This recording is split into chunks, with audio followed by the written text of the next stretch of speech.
Whew!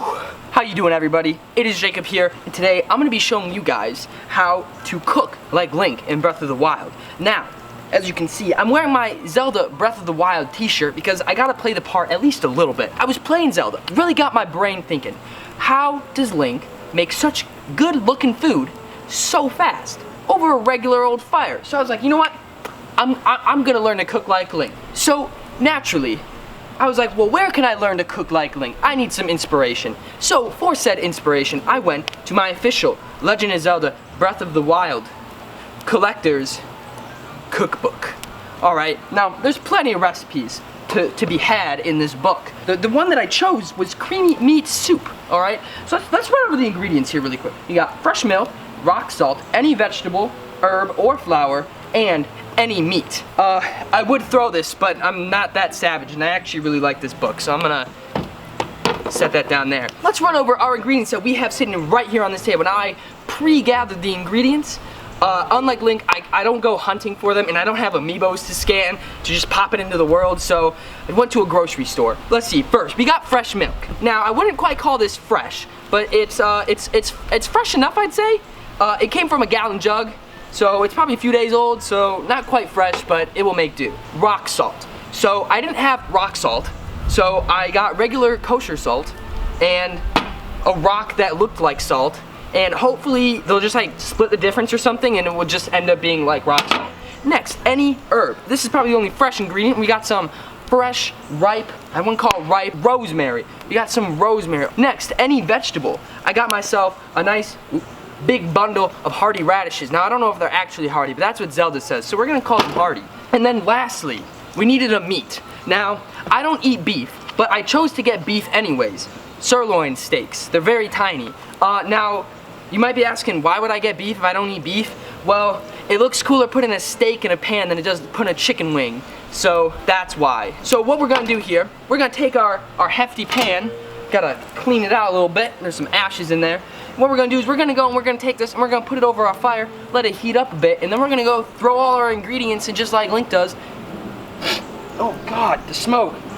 And you know, we're gonna hope it goes, hope it goes well. Alright guys, we're back, and I'm a little concerned. Our pan is turning an odd brown color while it's heating up, but I think that's just a good sign that it's hot enough. Now I have these heat-resistant gloves on. As you can see, it's a little brown, but I think that's a good thing. I think it's better than it is bad. I think that just means that it's really, really hot and it's probably ready. So what we're gonna do, I think we're gonna probably gonna add our dry ingredients first. So I'm gonna say the rock is probably a good place to start. Drop that right there. So we should pour some salt in. All right. Now I don't know how much salt's good, but I'm gonna say that's probably good. The chunks in the game are quite large. Next, now we probably don't need to add all of these radishes. I am gonna add the greens in with it because they say that the greens are like the best part for you. Wow, these are super dirty. These are covered in dirt. I think we'll put in 3 radishes. I think 3 is a good number. 3 very dirty radishes. Just go and toss those in. That should work. Next, let's see, our rosemary. Go and throw that in. That might catch on fire, but go and throw that into the pan. I don't really like touching meat with my bare hand. So here's what I'm gonna do. I found these wood chips on the ground, and hoping wood chips should do all right. I'm thinking. All right, let's take our wood chips. These definitely are not clean wood chips, but you know, it's wood, so like wood's okay to eat. Kinda, not at all. All right, so I'm guessing you just kind of toss this in. Woo! Ooh, nice landing. I think we should put 2 strips in. 2 strips sounds good. Oh, you hear that simmer? Ooh, it's kind of slow. I don't know why it's not going as fast as Link said. There weren't any instructions in the book. It's strictly in the ingredients. Now, lastly, we need to add the milk in. Well, that meat's definitely cooking. So let's take this and just. Woo! That's a simmer. Just kind of like. You know, that usually works for Link, but it's too slow, man. I don't really have anything to stir it with. I have wood chips. That's the best I got. Use this as a stirring rod. I think we need to get something that works a little bit faster than this. Hang on, I'll be right back. I got an idea. Oh, this should work a little bit better. All right, actually, low-key, this thing's kind of cooking up now. It's not a soup.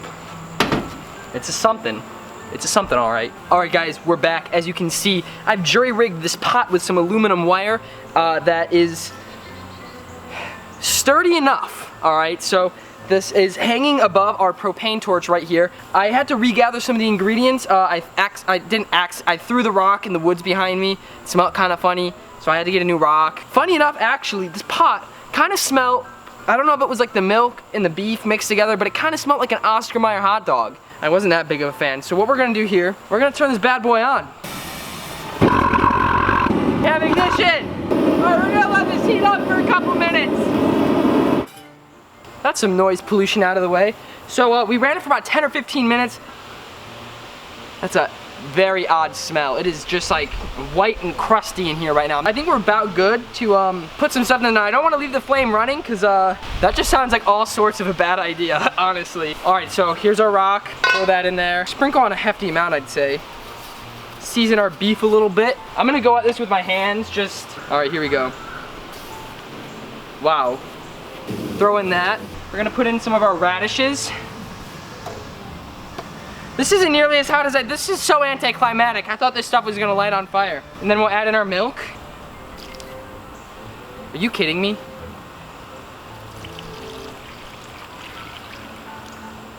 I was hoping it was gonna be able to hold the heat. Didn't hold the heat. That should get us simmering mighty quick. Everything's covered with milk bubbles. Get it light-headed. Ah, the smell of burning food. All right, you know what? I got one more idea. Just gotta keep trying to find faster and faster ways to do this, you know? Woo! I like it crispy! I think it's done. Let's get a close-up. Oh, it's looking good, looking toasty. On all of my one cooking videos, we've always done taste tests. You try to grab this meat out. Oh, that's a rock. I don't know what happened to the other 3 slices of meat. There's one. Here's a taste test. I have not eaten beef in like 6 to 8 months. But you know what? If I'm gonna eat it, full of toxic chemicals sounds like the best way to do it. I'm scared.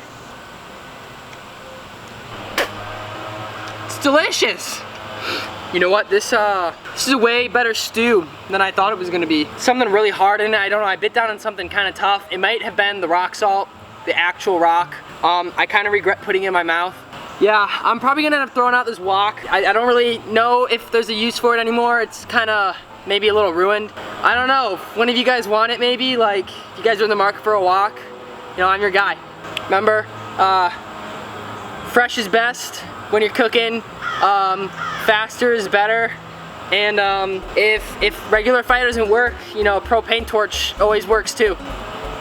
Good luck in the kitchen, my dudes. Take care.